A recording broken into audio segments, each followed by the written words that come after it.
सबसे पेपर जैसे कि बच्चे का नाम बताना है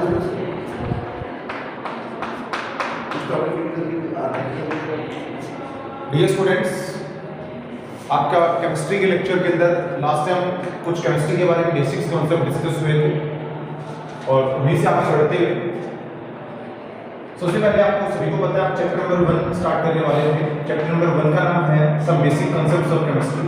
some basic concepts of chemistry. एक तो ये चीज कंफर्म कर लीजिएगा कि मैं यहाँ वो सारे टॉपिक आपको करवाने वाला हूँ जो अपने 9th और 10th क्लास में पढ़े नहीं सकते। फॉर एग्जाम्पल, आपने एटॉमिक मास, मॉलिक्यूलर मास के बारे में स्टडी किया है, क्लासिफिकेशन ऑफ मैटर के बारे में आपने स्टडी किया होगा, मोल कॉन्सेप्ट के बारे में स्टडी किया होगा, बैलेंसिंग ऑफ केमिकल रिएक्शंस के बारे में स्टडी किया होगा। तो जो चीज़ें आप 9th 10th में पढ़ी हैं वो बेसिक कंसेप्ट है केमिस्ट्री के जो लगभग हर जगह यूज होते हैं, उन्हीं के बारे में हमें क्या करना है, यहाँ पर स्टडी करना है। तो आज सबसे पहले चैप्टर नंबर 1 को स्टार्ट करते हैं। चैप्टर नंबर 1 में सबसे पहले अगर कोई पूछ ले कि सर केमिस्ट्री में किसके बारे में स्टडी होती है, तो ये समझाने की कोशिश की जाती है कि chemistry is the history of chemicals. Chemistry क्या होती है? Chemistry is the history of chemicals.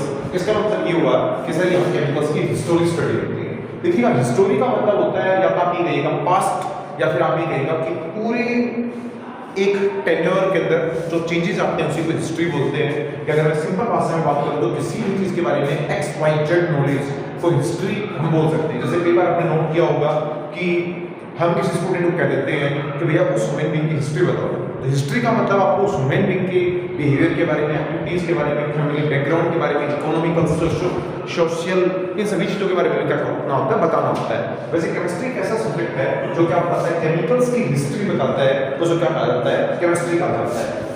Note standard definition, standard की अगर बात की जाए तो स्टैंडर्ड ये पढ़ाया जाता है कि एक ब्रांच ऑफ साइंस, केमिस्ट्री क्या है, एक ब्रांच ऑफ साइंस, साइंस की वो ब्रांच है इन विच वी स्टडी, जिसके अंदर क्या करते हैं बेटा, स्टडी करते हैं अबाउट, किसके बारे में स्टडी करते हैं, about structure, properties, in which study about structure, properties and composition of any matter, composition of any matter, जिसके अंदर हम किसी भी मैटर के बारे में प्रॉपर्टीज, स्ट्रक्चर और कंपोजिशंस के बारे में स्टडी करते हैं, उसको केमिस्ट्री का नाम दिया जाता है। देखिएगा, अगर यहाँ देखा जाए केमिस्ट्री एक साइंस की ब्रांच है। वैसे स्टूडेंट्स के दिमाग में एक चीज फिट है कि साइंस की 3 ब्रांचेज होती हैं, फिजिक्स, केमिस्ट्री और बायोलॉजी, जो कि पूरी तरह से गलत बात है। साइंस की बहुत ज़्यादा ब्रांचेज हैं। Geography is also A branch of science, astrology is also A branch of science, environment science is also A branch of science. तो साइंस की बहुत ज़्यादा ब्रांचेज हैं। एस्ट्रोलॉजी में हम कह सकते हैं साइंस की ब्रांच है। किसी भी चीज़ के बारे में स्टडी करवाना। एपिग्राफी का मतलब तुमने कभी सुना होगा, एपिग्राफी मैंने सुना है कि जो पुराने ज़माने में जो स्क्रिप्ट्स मिलती थी उनकी स्टडी को एपिग्राफी कहा जाता है। तो epigraphy is also A science. तो कोई भी अगर आपसे पूछ रहे कि साइंस क्या है, तो साइंस बहुत बड़ा एरिया है और उस बड़े एरिया में से एक ब्रांच है केमिस्ट्री। ठीक है, केमिस्ट्री जो एक ब्रांच है किसके बारे में स्टडी करवाती है, स्ट्रक्चर के बारे में बताती है, प्रॉपर्टीज के बारे में बताती है। स्ट्रक्चर का मतलब आप सभी को अच्छे से पता है, आकार। जैसे कि कोई पूछ ले कि इस चौक का स्ट्रक्चर कैसा है, तो आप ये कहेंगे सर चौक का स्ट्रक्चर है सिलेंड्रिकल। क्या स्ट्रक्चर है? Cylindrical structure.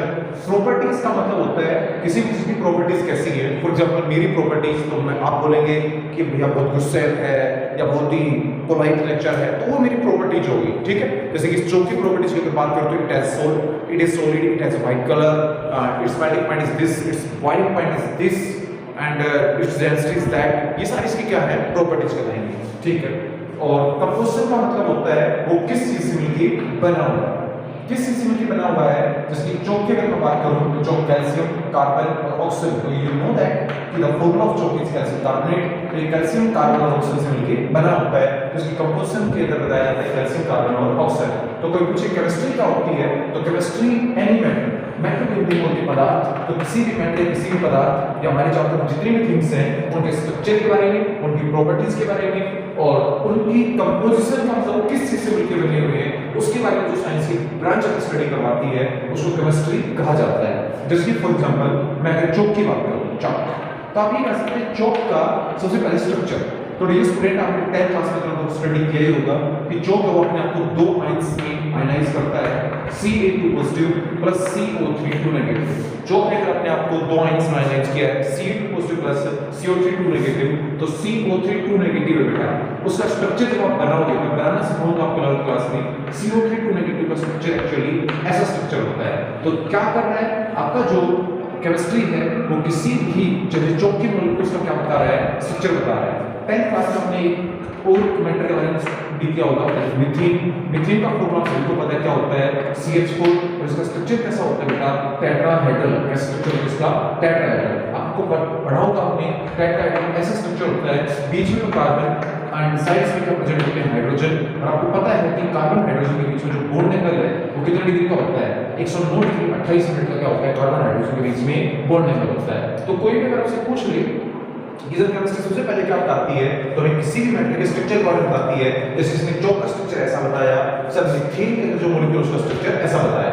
सेकंड वो प्रॉपर्टी बताती है, जैसे चौक क्या है, सॉलिड है, व्हाइट कलर का है, स्मेल लेस है, मेल्टिंग पॉइंट इतना है, बॉइलिंग पॉइंट इतना है, एसिड साथ ये करेगा, बेस के साथ ये करेगा। वैसे मीथेन की भी प्रॉपर्टी गैसियस है, मेल्टिंग पॉइंट बहुत लो होता है, बॉइलिंग पॉइंट बहुत लो होता है।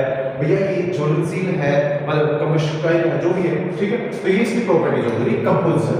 इस चौक की कंपोजिशन का मतलब है चौक किस केमिकल से मिलकर बना होता है, कैल्शियम कार्बन और ऑक्सीजन से मिलकर बना होता है। मीथेन की कंपोजिशन की बात करें तो कार्बन और हाइड्रोजन से मिलकर बनी होती है। तो कंपोजिशन के बारे में स्टडी करवाती है। इसका मतलब केमिस्ट्री हमें मेटल के बारे में स्टडी करवाती है। लेकिन अगर आप इसको स्टूडेंट पूछ ले कि सर पहले ये बताओ कि मेटल क्या होता है, ठीक हमने मान लिया कि केमिस्ट्री मेटल का स्ट्रक्चर बताती है, मेटल की प्रॉपर्टी बताती है, मेटल की कंपोजिशन बताती है। लेकिन आप ये बताओ मेटल क्या होता है। तो मैं पहले भी बता चुका हूं कि मेटल क्या होता है, आपने 9th क्लास में पढ़ा होगा। एनीथिंग का मतलब कुछ भी, which occupy space, ऐसी कोई भी चीज जो क्या करती है, स्पेस ऑक्यूपाई करती है, एंड पोसेस मास देती है, and felt by our five senses, और जिसको हम क्या कर सकते हैं, अपनी 5 सेंसेस के द्वारा फील कर सकते हैं, उसको मेटर कहा जाता है। मतलब एनीथिंग कुछ भी which occupies space, जो जगह घेरता है, and possess mass देता है, and felt by our 5 senses, felt का मतलब होता है महसूस करना, हमारी 5 सेंसेस के द्वारा जिसको हम महसूस कर सकते हैं उसको मेटर कहते हैं। अब ये बताओ कि चौक होल्डर, सर अगर मैं इसको यहाँ रख दूँ तो मेरे बॉडी के चौक होल्डर ने कितनी स्पेस का कर लिया, ऑक्यूपाई कर लिया, ठीक है। क्या इस चौक होल्डर का मास है, आई थिंक मास भी होगा, तो it occupying the space and possessing mass, felt by our 5 senses। क्या आप अपनी 5 सेंसेस इसको महसूस कर रहे हैं? आई थिंक 5 सेंस कौन सी होती है, पहले वो सुन लीजिएगा। Eyes, ears, nose, tongue and skin, ये आपकी 5 सेंसेस है। मेरे अनुसार आप स्किन से इसको टच कर सकते हैं, आंखों से इसको देख सकते हैं, आप इसकी टंग से इसका टेस्ट ले सकते हैं, और 5 में से किसी भी एक सेंस से अगर ये फील हो जाए, it means this chalk holder is a matter. Please tell me, I am matter और नॉट, मैं खुद एक मैटर हूं या नहीं हूं? तो मैं का मतलब ह्यूमन बीइंग। ह्यूमन बीइंग देखिएगा, अगर यहाँ खड़ा हो गया तो आई थिंक मैंने कितना स्पेस कर रखा है बेटा, ऑक्यूपाई कर रखा है, मेरा कुछ ना कुछ मास भी रहा होगा, और आप मेरे को फील कर रहे होंगे क्योंकि आंखों से देख सकते हैं, कानों से मेरे को सुन सकते हैं, तो I am also a matter. वैसे अगर देखा जाए तो मैटर आर अनकाउंटेबल। मैटर्स क्या होते हैं बेटा, अनकाउंटेबल होते हैं। अनकाउंटेबल का मतलब अनगिनत मैटर्स होते हैं। मैटर्स के एक्चुअली कोई फिक्स काउंटिंग नहीं, matters are uncountable, matter uncountable होते हैं। हमारे चैप्टर जितनी भी थिंग्स हैं लगभग सभी किसमें काउंट होती हैं, मैटर के अंदर काउंट होती हैं। अब तो स्टूडेंट पूछ ले सर एयर इज मैटर नहीं, हवा है वो मैटर है नहीं, तो चेक करते हैं। एक बैलून लेके आते हैं, उस बैलून के अंदर एयर काउंट करते हैं, शायद बैलून का साइज कम हो जाएगा, इंक्रीज होता जाएगा। क्यों इंक्रीज हो रहा है साइज बैलून का, भैया बैलून स्वेल क्यों कर रहा है? इसके पीछे कारण ये है क्योंकि एयर जैसे जैसे अंदर जा रही है उस बैलून के अंदर स्पेस ऑक्यूपाई करने लग रही है। अगर एयर अंदर जाके स्पेस ऑक्यूपाई करने लग रही है तो एक ऐसी चीज क्या करती है, स्पेस ऑक्यूपाई करती है।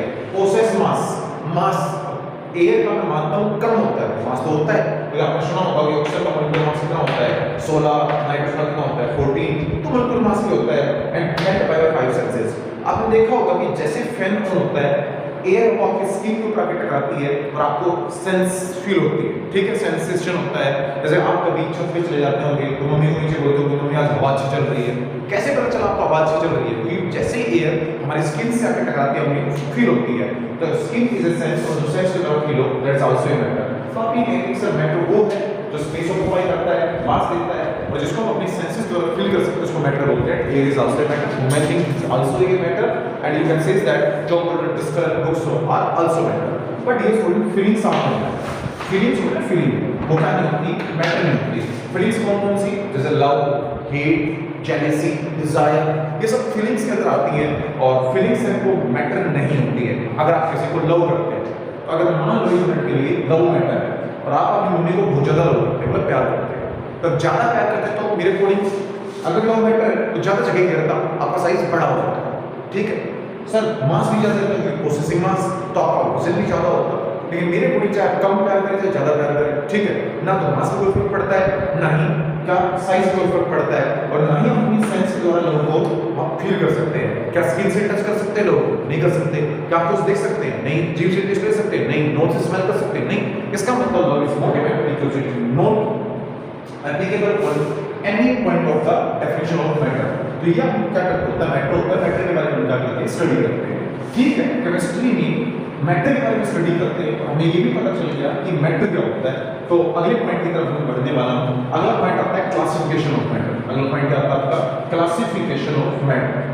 देखिएगा अब हमें ये पढ़ना है कि how we can classify matter. Classification of matter के अंदर अब हमें ये स्टडी करना है कि मैटर को किस तरह से क्लासिफाई किया जा सकता है। देखिएगा स्टूडेंट, जब भी मैटर की क्लासिफिकेशन की बात होती है तो ये कहते हैं कि मैटर को दो तरह से क्लासिफाई किया जा सकता है। एक क्लासिफिकेशन को बोलते हैं फिजिकल, क्या बोलते हैं, फिजिकल क्लासिफिकेशन बोलते हैं, क्या बोलते हैं इनको, फिजिकल क्लासिफिकेशन बोलते हैं। और दूसरी वाली जो क्लासिफिकेशन होती है बेटा, इसको नाम दिया जाता है केमिकल, क्या बोलते हैं, केमिकल क्लासिफिकेशन का नाम दिया जाता है। तो एक्चुअली एक मैटर को दो तरह से क्लासिफाई करते हैं, फिजिकली और केमिकली। कईयों के दिमाग में एक चीज है, फिजिकल क्या होता है और केमिकल क्या होता है। तो जिस चीज को विदाउट एनी चेंज स्टडी करें, विदाउट एनी चेंज, उसको बोलते हैं फिजिकल, और विद चेंज जिसको स्टडी किया जाए उसको बोलते हैं केमिकल। जैसे कि फॉर एग्जांपल कुछ स्टूडेंट मेरे को आज पहली बार देख रहे हैं, क्योंकि मैं सिर्फ 11th 12th में ही, आपसे 10th में मुलाकात नहीं होगी, तो नहीं हुई थी, तो आप कुछ स्टूडेंट मेरे को पहली बार देख रहे हैं। पहली बार देखने से मेरा बिहेवियर कैसा बदल सकता है कि पता नहीं टीचर कैसा, आपको ये भी नहीं पता, टेस्ट लेता नहीं लेता, मार्किंग कैसी करता है, नेचर कैसा है, इन चीज़ों के बारे में अभी आपको नॉलेज नहीं है। सिर्फ अगर मैं जो पूछी केमिस्ट्री वाला टीचर कैसा है, तो आप मेरा कलर, मेरे ड्रेसिंग सेंस, या फिर मेरा बोलने का तरीका, इन चीज़ों से आप बता सकते हैं, ठीक है, कि भाई हमारा टीचर केमिस्ट्री का वैसा है। लेकिन 3 महीने में से पढ़िएगा, उसके बाद जब आपसे कोई पूछे कि केमिस्ट्री वाला तुम्हारा टीचर कैसा है, तो मेरे अकॉर्डिंग ना तो तुम मेरे कलर की बात करोगे, ना मेरी हाइट की बात करोगे, ना मेरी ड्रेसिंग सेंस की बात करोगे, सिर्फ और सिर्फ जिसकी बात करोगे वो है कि भैया ये पीटता बहुत ज़्यादा है, या बहुत अच्छे से बच्चों को टैकल करता है, या फिर ठीक ठाक पढ़ा लेता है।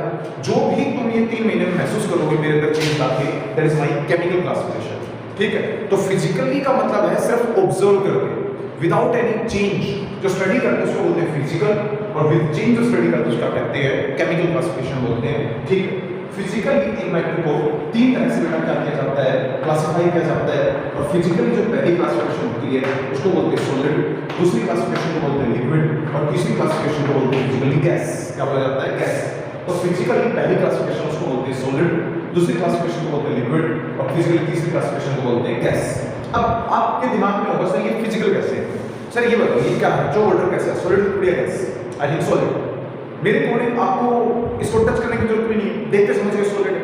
आपके घर में जो टिफिन बॉक्स रखा है वो कैसा है, सॉलिड। कोल्ड ड्रिंक्स कैसी है, लिक्विड। ऑक्सीजन कैसी है, गैस। इसका मतलब सिर्फ हम सोच के बिना किसी चेंज के जो चीज स्टडी करते हैं उसको क्या कहा जाता है बेटा, फिजिकल क्लासिफिकेशन कहा जाता है। और केमिस्ट्री कहती है फिजिकली एक मैटर को 3 तरह से क्लासिफाई किया जाता है, सॉलिड, लिक्विड और गैस। क्योंकि दिमाग में एक चीज आ रही है, सॉलिड क्या होता है। तो चलो आज सबसे पहले हम सॉलिड के बारे में स्टडी कर लेते हैं। सॉलिड क्या होता है, तो सुनिएगा, सॉलिड क्या होता है, एक मैटर। सॉलिड क्या होता है, मैटर होता है, जो मैटर की क्लासिफिकेशन होगी। ये मैटर विच हैज, जिसकी क्या होती है बेटा, ये matter which has definite shape. एक ऐसी मैटर जिसकी क्या होती है, शेप डेफिनेट होती है, and definite volume, and definite volume. जिसकी शेप भी डेफिनेट होती है, जिसकी वॉल्यूम भी डेफिनेट होती है, उसको क्या कहा जाता है, सॉलिड कहा जाता है। ये स्टूडेंट डेफिनेट का मतलब हम बोल सकते हैं यहाँ पर फिक्स, कि जिसकी शेप भी फिक्स हो और जिसकी वॉल्यूम भी फिक्स हो, मतलब ना तो शेप में कोई चेंज आए ना कोई वॉल्यूम में चेंज आए, उसको सॉलिड कहा जाएगा। आपका पेन है, आपका पेन अगर आपने आज रख दिया आई थिंक 10 साल बाद भी वैसा ही रहेगा, ना तो शेप चेंज होगी ना वॉल्यूम चेंज होगी। आपका स्कूल में बेंच है, जिन बेंचेस को आप छोड़ के आज घर बैठे हैं, और बेंचेस की भी शेप आप आएंगे तो वैसी की वैसी रहेगी, चेंज नहीं होगी। आपकी नोटबुक्स, क्योंकि आप बोलते तो है नोटबुक्स को पढ़ने के लिए, बुक्स को पढ़ने के लिए, तो आपकी नोटबुक्स और बुक्स की शेप भी आई थिंक क्या रहेगी, फिक्स रहेगी। और अगर किसी चीज की शेप भी क्या रहेगी, फिक्स रहे, किसी चीज की वॉल्यूम भी फिक्स रहे, तो उसे क्या कहा जाता है, सॉलिड कहा जाता है, सॉलिड कहा जाता है। अब कुछ स्टूडेंट्स से पूछा गया सॉलिड के बारे में, तो स्टूडेंट ने कहा कि सर सॉलिड वो होता है जिसकी डेफिनेट शेप और डेफिनेट वॉल्यूम हो। तो मैंने कहा कि ये मास्क कैसा है, सॉलिड, लिक्विड या गैस? तो स्टूडेंट बोले कि सर ये सॉलिड है।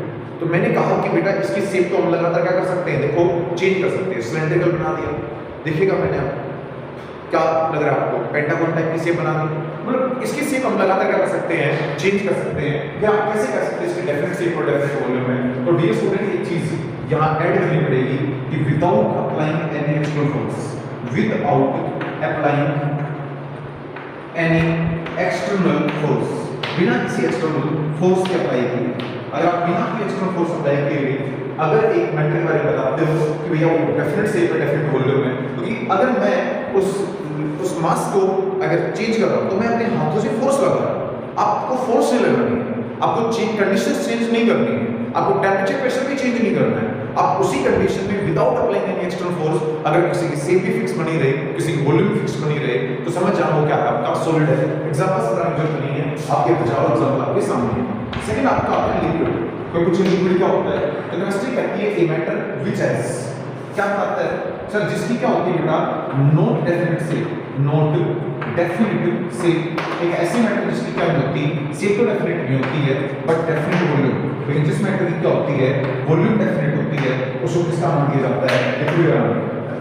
शेप डेफिनेट नहीं है, फिक्स नहीं है, लेकिन वॉल्यूम जो फिक्स होती है उसको क्या कहा जाता है, लिक्विड कहा जाता है। एक चलो एग्जांपल बताते हैं, एक कोल्ड ड्रिंक की बोतल खरीद के लाओ 2 लीटर, ठीक है, और उसको सबसे पहले खाली कर लो बकेट में, फिर उसको खाली कर लो एक बाउल में, फिर उसको एक पोर्ट में खाली कर लो, फिर ग्लासेस में डालो, फिर कोल्ड ड्रिंक को वापस इसमें डालो, बोतल में डालो। क्योंकि आपने जैसे बकेट में डाला, मेरे को नहीं कोल्ड ड्रिंक 4 लीटर होगी, या फिर ग्लासेस में डाला तो 8 लीटर होगी, या पोर्ट में डाला तो 1 लीटर होगी। ऐसा कुछ है नहीं, चाहे आप बकेट में डालो, चाहे पोर्ट में डालो, चाहे ग्लासेस में डालो, भैया क्या रहेगी कोल्ड ड्रिंक, तो 2 ही लीटर बनी रहेगी। अगर 2 लीटर का मतलब फिक्स रहेगी, और फिक्स का मतलब डेफिनेट वॉल्यूम, तो एक ऐसा सब्सटेंस जिसकी वॉल्यूम तो क्या रहे, डेफिनेट रहे, उसको क्या कहा जाता है, लिक्विड कहा जाता है। कोल्ड ड्रिंक को आप चाहे किसी बर्तन में डालिएगा, वॉल्यूम में कोई बदलाव नहीं आता है। अगर ऐसी बदलाव आता है ना, तो तुम्हारी मम्मी जो मिल्क लेने जाती है, दूध लेने जाती है, भाई साहब मटका लेके जाती है, तो की वॉल्यूम के अनुसार चेंज हो जाता। बड़ा बर्तन लेके जाएंगे ज्यादा दूध देगी, है ना, कम छोटा बर्तन लेके जाएंगे कम दूध मिलेगा। अगर ऐसा होता तो भाई मम्मी मटका लेके जाती है, आधा लीटर खरीद के लेके आती है, बड़े मटके में डालता और 5 लीटर बन जाता। ऐसा कभी नहीं होता है। अगर आधा लीटर अगर आप लेके आओगे तो कितना भी बड़ा बर्तन लेके चले जाओ, मिल्क तो सिर्फ कितना आना है, हाफ लीटर ही आना है। इसका मतलब है क्योंकि मिल्क इज अ लिक्विड, और लिक्विड की हमेशा क्या होती है, डेफिनेट वॉल्यूम, वॉल्यूम फिक्स होती है, वॉल्यूम में कभी कोई चेंजमेंट होता ही नहीं। लेकिन नो डेफिनेट शेप, लिक्विड की शेप के अंदर फिक्स नहीं होती है, तो ये डेफिनेट को बोलते हैं, फिक्स बोलते हैं। तो इसका मतलब लिक्विड की शेप डेफिनेट नहीं होती, शेप चेंज होती रहती है। आपने देखो कई बार हम पानी को एक बाउल में डाल के फ्रीजर में रखते हैं, तो जो आइस क्यूब्स आती है, आइस बनती है, वो आई थिंक बाउल जैसे शेप की बनती है। अगर वो आइस वाले ट्रे में अगर पानी को डालते हैं तो आइस क्यूब्स टाइप की बन जाती है, क्यूबिकल फॉर्म में आ जाती है। अगर बोतल में पानी डाल के उसको रखते हैं फ्रीजर के अंदर, तो बोतल की शेप की आइस बन जाती है। ग्लास के अंदर रखते हैं, ग्लास की शेप की बन जाती है। मतलब क्या निकल के आ रहा है, मतलब ये निकल के आ रहा है कि लिक्विड को जिस भी बर्तन में डालेंगे उसी बर्तन की शेप ले लेते हैं, उसी बर्तन की आइस बना देता है। इसका मतलब ये होता है कि लिक्विड एक ऐसा मैटर है जिसकी शेप फिक्स नहीं होती है। शेप तो जिस बर्तन में डालोगे उसी बर्तन को ऑक्यूपाई कर लेगा, बट वॉल्यूम क्या होती है, फिक्स होती है। और थर्ड और नेक्स्ट जो फिजिकल क्लासिफिकेशन आपकी होती है गैस, गैस के बारे में आ जाता है ए सब्सटेंस या a matter which has neither definite shape, neither definite shape, जिसकी ना तो क्या है डेफिनेट शेप है, nor definite volume, nor definite volume, जिसकी डेफिनेट वॉल्यूम ना उसको क्या कहा जाता है, गैस कहा जाता है। जिसकी ना तो डेफिनेट शेप है, ना ही डेफिनेट वॉल्यूम है, उसको किसका नाम दिया जाता है, गैस का नाम दिया जाता है। मतलब ये इसकी शेप भी बदलती रहती है, इसकी वॉल्यूम भी बदलती रहती है, और खास बात ये कि गैस को जिस कंटेनर में डालोगे ये उसी कंटेनर की शेप, उसी कंटेनर की वॉल्यूम को एक्वायर कर लेता है। इसलिए गैस की ना तो कोई फिक्स वॉल्यूम, ना ही कभी फिक्स शेप होती है। जैसे कि फॉर एग्जांपल अगर आप एलपीजी गैस का सिलेंडर खरीद के लेकर आते हैं तो तुम गैस के वॉल्यूम मेजर नहीं करते कि बाहर 14 लीटर गैस लेके आए, हम सिलेंडर के वॉल्यूम मेजर करते हैं। तो गैस की अपनी कोई वॉल्यूम नहीं होती, उसको जिस कंटेनर में डालते हैं उसी कंटेनर की वॉल्यूम को अटेन कर लेती है। तो हम हमेशा सिलेंडर की वॉल्यूम देखते हैं एलपीजी परचेज करते टाइम, कभी गैस की वॉल्यूम नहीं देखते, ठीक है। और वैसे भी सिलेंडर है वो गैस में केजीज में खरीदी जाती है इसी कारण से, क्योंकि वॉल्यूम तो फिक्स है नहीं, वो बदलती रहती है, इसलिए हमेशा उसको मास के अंदर खरीदते हैं क्योंकि मास चेंज नहीं होता। तो ये 3 फिजिकल क्लासिफिकेशन हमने देखी, सॉलिड सब्सटेंस, लिक्विड सब्सटेंस और गैसियस सब्सटेंस। सॉलिड वो जिसकी डेफिनेट से डेफिनेट वॉल्यूम, लिक्विड वो जिसकी सेम डेफिनेट ना वॉल्यूम डेफिनेट हो, और जिसके दोनों चीज फिक्स ना हो उसका कहा जाता है गैस का।